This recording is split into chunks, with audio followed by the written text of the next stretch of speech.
air hujan, pokoknya asal usulnya ada pencahayaan, maka orang yang sholat tiap hari pasti hidupnya lebih bercahaya dan mencahayai. Itu. Kalau dia tidak percaya dan mencahayai, berarti dia bukan sholat, dia mencari keuntungan pribadi di depan Tuhan. Jadi al-amalu binniyah. Nomor 2, puasa itu lambangnya adalah air arak, bukan araknya tetapi proses peragiannya. Hatimu dari ketela yang keras menjadi tape yang lembut.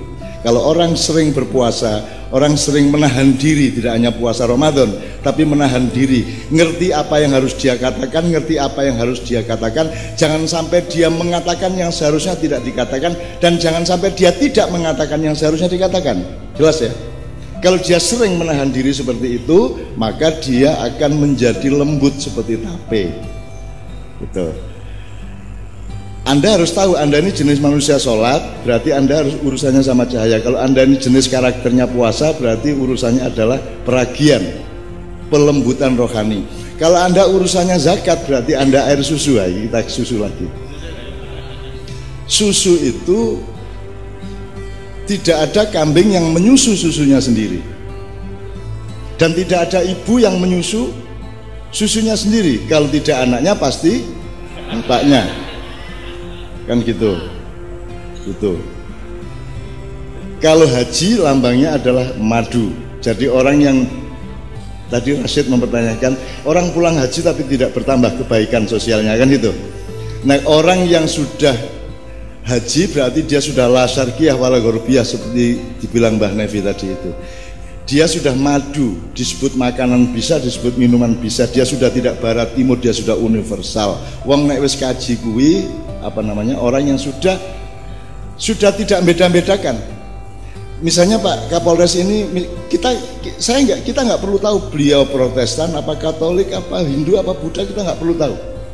Aslinya ini fenomena Abu Thalib. Saya tanya sama Anda, Abu Thalib Muslim apa bukan? Beda pendapat kan?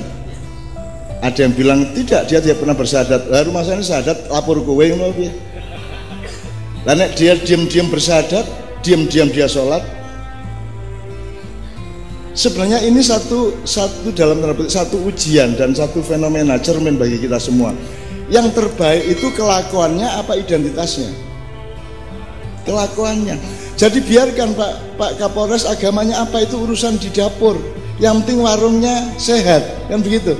Yang penting outputnya sehat. Yang kita lihat perilakunya, hasil kerjanya, kemaslahatannya dan manfaatnya, kan gitu.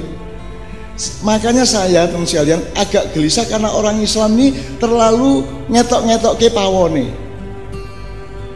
Angger sholat sidik, kupuluan kaji, jenggoten, congklang, pokoknya ngetok-ngetok ke Islami. Saya ini berpakaian ini, berputih-putih ini, karena saya merasa saya masuk pesantren nglegake atine anak-anakku. Iki ora mergo agama ora. Gusti Allah ora peduli kowe putih apa ireng apa ora ana masalah, kabeh genane Gusti Allah. Iki mergo ben caca maknya rodol kowe cak yo gawe padha karo aku kan, ben rego atine. Dadi itu urusan kemesraan budaya dan kemanusiaan, bukan urusan agama. Kalau urusan agama kan kaosan jane ora apa-apa. Makanya saya selalu merubah-rubah kostum saya Pak Kapolres. Saya tidak pernah mau berpakaian beneran, misalnya aku nggak gamis, mudar kok. Aku nggak rok dawa kae. Ya terus jeruknya tak kayak selempang, ubel-ubel, ban Vespa putih. Ya. Terus bagaimana dong hubunganku sama engkau? Aku nanti mampir warung lucu loh. Monggo aku mampir warung mesti ngene ta aku mangan. Loh, saya berpakaian biasa supaya aku dekat kepadamu anak-anakku semua. Kan begitu. Supaya engkau tidak segan-segan. Tapi ya kebangetan kadang-kadang. Meluk saya tidak segan-segan, sembarang wis wani karo aku kabeh wong wis. Oh, pokoknya konangan sidik ini nang toilet di airport ini wis foto salaman. Pokoknya orang entek wis. Dan saya saya merasa senang karena saya dekat. Anda dekat sama saya, Anda tidak takut sama saya. Nek Gus Dur mbiyen liwat kowe wani apa? Gus Dur, rawani to? Rawani nek karo aku sanon ngono kae. Sehat, sip. Horas gitu. Jare Kanjeng Nabi dikongkon berpakaian seperti orang yang paling miskin di antaramu, kan begitu. Lah aku iki nggawe pakaian rada apik iki ditukokke jamaah ya.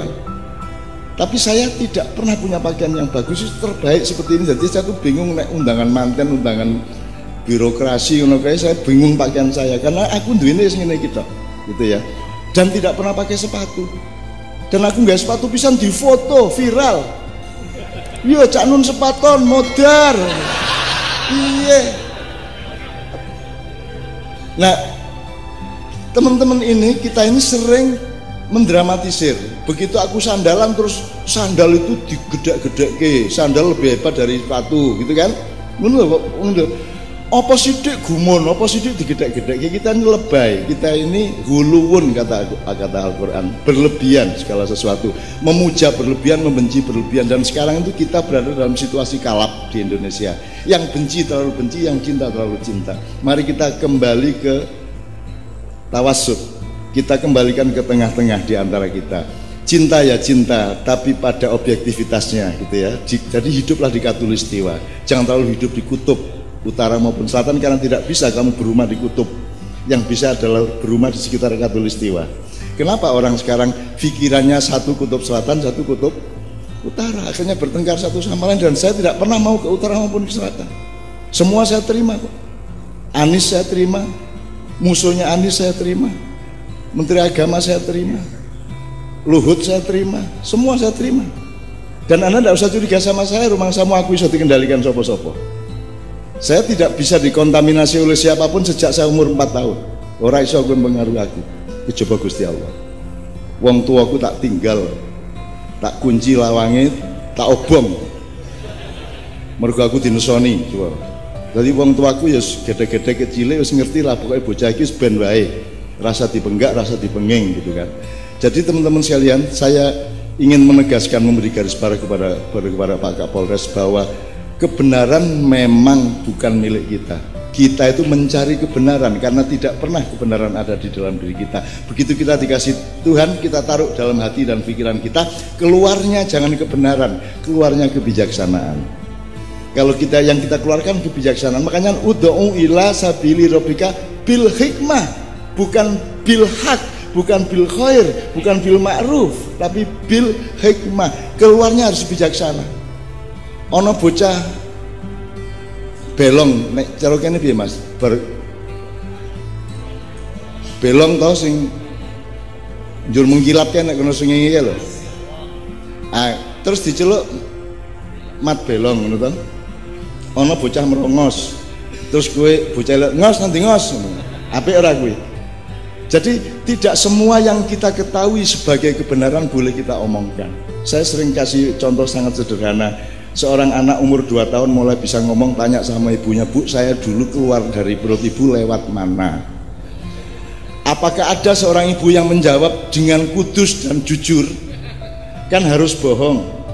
Dan itu kebohongan yang baik. Mosok ibu gini ya ora no, ya pasti kok gini. Ibu saya dulu bilang kok kelek kan gitu. Karena saya nanya terus, dari mana saya dulu keluarnya, kan kita misterius. Dari mana? Ibu bilang dari kelek. Terus aku bayangke bertahun-tahun kok iso ya lewat kelek gitu. Jadi kuncinya Pak Kapolres, yang kami lakukan adalah bijaksana, hikmah ya. Makanya kerakyatan yang dipimpin oleh hikmat kebijaksanaan, itu double kata-katanya, pitik dan ayam. Sebenarnya kebijaksanaan adalah hikmah, hikmah adalah kebijaksanaan. Tapi apa-apa Indonesia itu keliru tidak masuk neraka karena niatnya baik, kan gitu kan? Gitu ya, enggak apa-apa. Oke. Jadi alhamdulillahirabbil Pak Kapolres sudah memberikan tausiah yang sangat bagus. Assalamualaikumnya juga khusyuk ya toh. Dan itu hanya di Indonesia. Nanti kalau sampai ketemu teman-teman lain mungkin dianggap haram. Bukan orang Islam kok ngomong assalamualaikum. Terus kalau ada orang Kristen kok bilang assalamualaikum, kita tidak boleh jawab gitu toh. Lu bagaimana sih?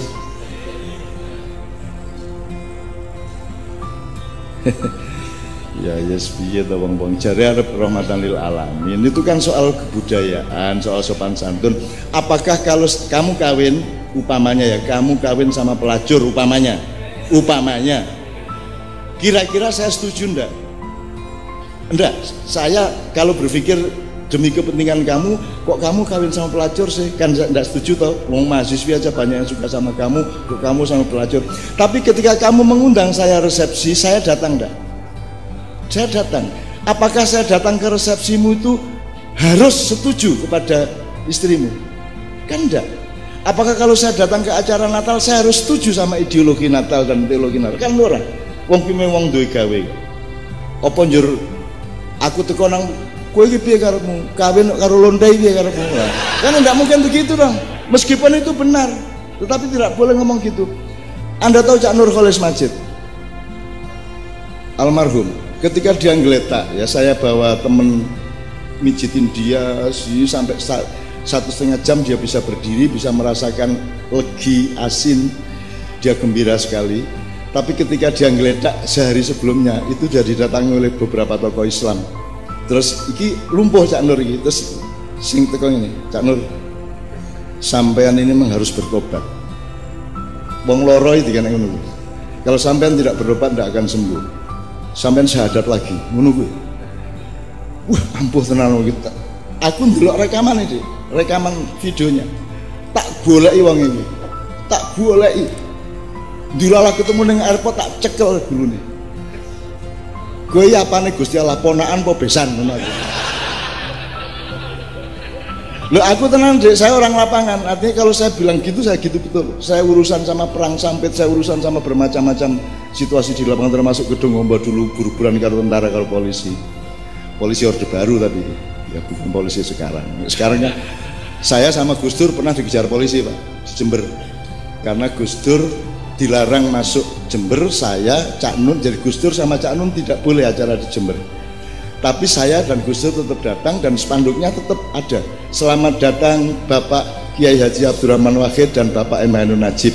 Lancar acara. Karena polisi tidak tahu bahwa Kiai Haji Abdurrahman Wahid adalah Gus Dur. Dan tidak tahu Emanuel Najib adalah Cak Nun. Selesai acara, kami pulang ke Surabaya dikejar sama rombongan polisi. 2 mobil, duit. Gus, arek-arek ini berilah boy. Sebab baca. Gus, ikin terus nguber loh arek-arek ini. Setelah 3 kali, ya leren jadi takoni lapor arek ini. Terus kita berhenti, polisinya di belakang juga berhenti, aku mudun. Lapor rek, nguber-nguber lapor kan nih. Mboten kajengi salaman. Dobol langit. Kene iki wis tegang-tegang. Jadi saya sama polisi itu deket Pak dari dulu, terutama yang di bawah-bawah. Saya ditangkep karena salah jalan, yang nyetiri saya Yono anak Jember.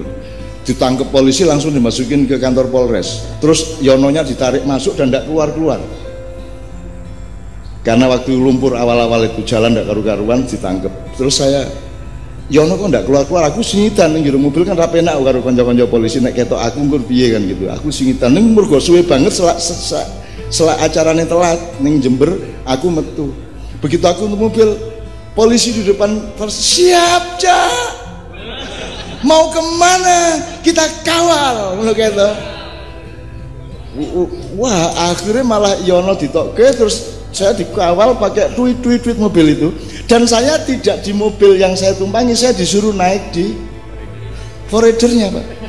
Piye yang terus aku jadi ini sopir polisi lagi, terus komandannya di belakang, terus saya, terus sampai jalan ngene lho Cak, aku rodok kangelan karo bojoku.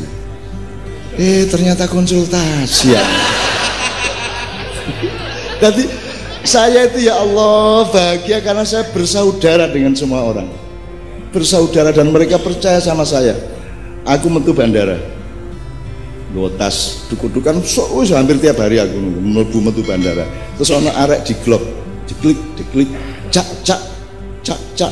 aku datangi, bojoku selingkuh Cak, kudu ya apa aku, gitu kan. Saya harus jawab masalah segede itu sambil jalan ke mobil. Terus ini kan seharusnya kan konsultasi panjang, 400.000 1 jam. Aku kudu jawab karena sebentar lagi kan masuk mobil, mobilnya kan tidak boleh parkir Pak depan bandara, kan hanya drop gitu. Terus aku langsung milih lanang ta bijaksana. nek bijaksana memaafkan meneruskan, nek lanang tapi yang ngomongnya ngono milih lanang tapi bijaksana wis aku mlebu mobil. Dan dia cukup cerdas. Besoknya saya kembali dari acara masuk airport lagi deklik teko meneh cak lanang. Beres masalah coba. Hanya dengan 3 kata tuh milih lanang bijaksana. Sisuke cak lanang gitu kan. Itu bahagia banget aku. Ya Allah, iki nek aku gelem profesional. Wah, duitku akeh tenan ini untuk aku. Tapi karena aku bersaudara, bersahabat dan bercinta dengan semua orang, ya Allah, aku bahagia. Itu sudah merupakan honorarium dan jabatan tertinggi yang bisa aku terima dari Allah Subhanahu wa taala. Aku njaluk ngapura kurang-kurangku, sekarang saya mohon dengan sangat kita puncai sak nomor meneh apa ya? Aku pengen lagu sing rada halus, selawat. Apa is judul is? Dunia la tarham. Apa? La tarham. Ya. Ngono lagune ya. Oke. Lali lalani. Aku jane pengen banget loh datang ke sini khusus selawatan tok tanpa omong. Ning mesti ora iso mlaku wong kowe karepmu aku omong. Tur ngomongnya sing kono karep politik, sing kono karep budaya, sing kono karep agama, sing kono karep tasawuf, kan aku bingung. Akhirnya aku ngomong serabutan rono rene, sing penting kuncine lawange iso kok buka masing-masing dan engkau teruskan sendiri-sendiri dalam penghayatan hidup. Ngono ya. Tepuk tangan untuk kebersamaan kudus pada malam hari ini. Dunia la tarham.